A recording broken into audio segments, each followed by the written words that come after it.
A mother has given a natural birth at home and just had the medical professionals check the baby's vital signs for any serious conditions right away without taking any blood. After a week, parents notice the baby has a musty odor to its breath, sweat, and urine. The baby also has very fair skin, hair, and eyes. The parents think nothing of it until the baby has a seizure. They go to the doctor and they figure out the baby has PKU. PKU stands for phenylketonuria. It is a disorder that causes the amino acid phenylalanine to build up because your body has a defective gene that creates the enzyme to break down phenylalanine. The mutation occurs on the 12th chromosome on the bands Q22 to Q24. This is the location of the PAH gene. It causes the enzyme to misfold. It is an autosomal recessive disorder, meaning you have to get the recessive allele from both your parents to get the disorder. It affects 1 in 10,000 babies in the United States.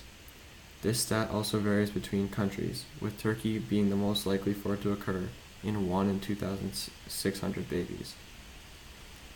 So, how could have the parents prevented this seizure from happening?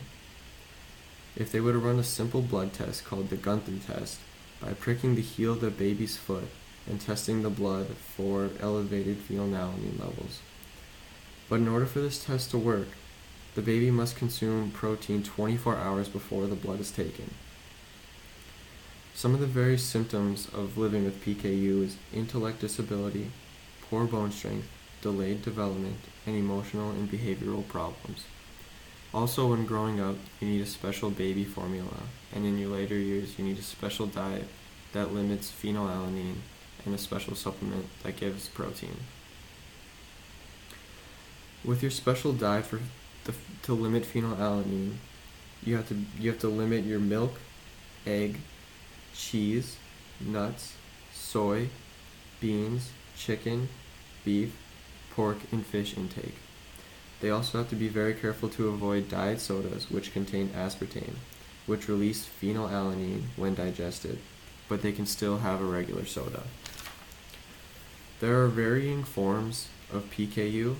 You can have a less severe form in which the faulty enzyme still retains some function, and this will lead to less brain damage.